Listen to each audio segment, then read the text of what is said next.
You can, but you have to go into those dark chambers that we often shut off, and you gotta open them up. You gotta open up and fight that fucking demon, get in there, talk to that motherfucker and say, what's up? And we all like to take this 4-lane highway, the easy highway. It has fucking signs, it has restaurants. We all love that 4-lane highway. We always step over the shovel. And all I did was I picked up that fucking shovel, and that shovel, I made my own path.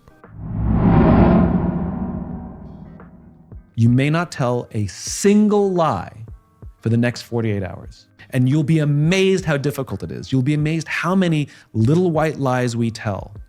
Like the waiter comes over and 5 minutes before you're saying, oh, this food is so salty. And the waiter comes and goes, how's everything? You go, it's fine. Everything's fine. Yeah, thank you. It's fine. That is a lie. There's nothing that says truth has to be brutal. Try for the next 48 hours and see how hard it is not to tell a single lie. Everyone's going to be walking around asking each other what they think of each other.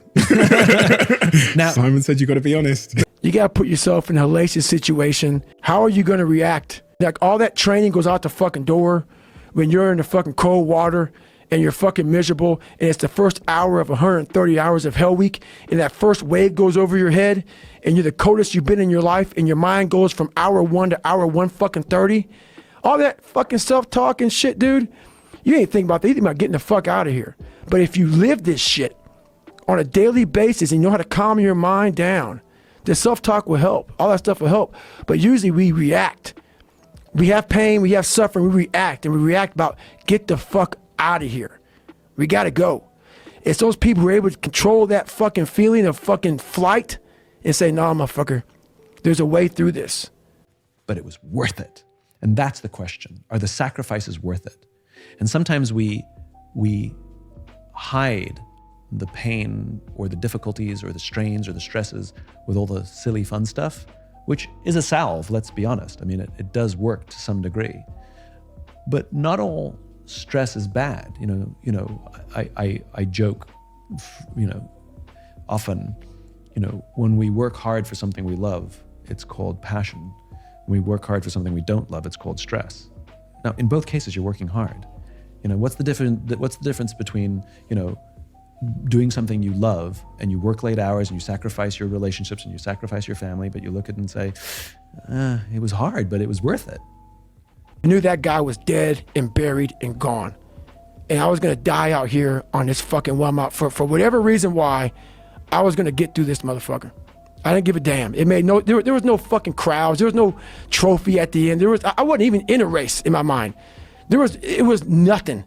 It wasn't about nothing. There was no nothing. It was a bunch of people who didn't know who the fuck I was, and it was me against me. And I used all these different dark places to start bringing out light and just fucking going deeper and deeper. Ended up running the next 20 miles. I ran 101 miles, and I ran the next 20 miles, ran at about a 10:30 pace. And I did 101 miles in 18 hours and 56 minutes. Sat back down in that blue porta potty, now my chair that I got from Walmart, and that's when the body realized I was done. And so my books are my ability to understand complex things by asking other people lots and lots and lots of questions, so I can simplify it enough so that other people can understand these complex things too. I'm talking about biology and anthropology of all kinds of things that, yes, I know that I've oversimplified them. I'm fully aware. Like people who criticize me like, this is pop culture, pop science. I know that sounds sort of like falsely humble, but I really don't think of myself that way. But if I make it its full complexity, all I've done is written a textbook. Well, that's not helpful, is it?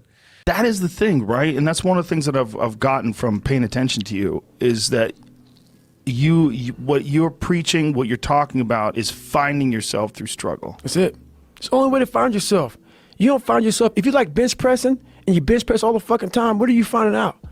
If you like to swim, that's all you want to do is swim, what are you finding out?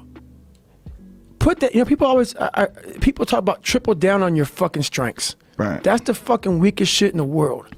No, triple down on your fucking weaknesses. Yeah. Find out something about yourself. You already know the good shit. You already know the happy shit. Right. That's why on my Facebook page, everybody goes, why don't you talk about good times? You know how to get through that shit, motherfucker. You don't need you don't need no one to tell you how to get through. It's happy. Right. And that's the test through which I run everything that I will do. Like, does this inspire people to affect some sort of change or perspective? It's not that it matters to me, it's who I am.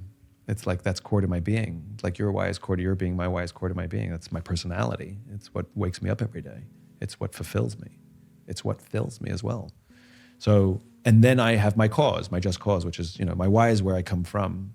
My cause is where I'm going. And my cause is to create a world in which the vast majority of people wake up every single morning, inspired to go to work, feel safe wherever they are, and end the day fulfilled by the work that they do. Yeah, there's a lot of good stuff out there you can read from people. No, I want to see that guy who immersed himself in fucking hell. And he thought about quitting and leaving and his wife and his kids. And why am I here? Is it worth it? All this crazy shit. And still said and found out a way to get through it. So basically that's the bottom line of it all.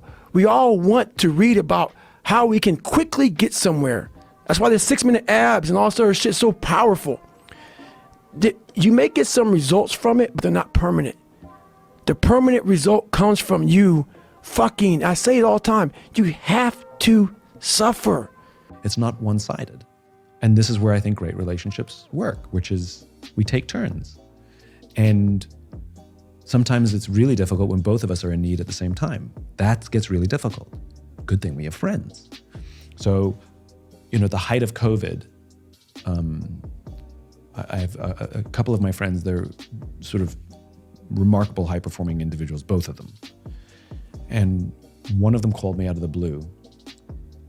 She went for a long walk. She says, I'm doing really badly, and I need to talk to you.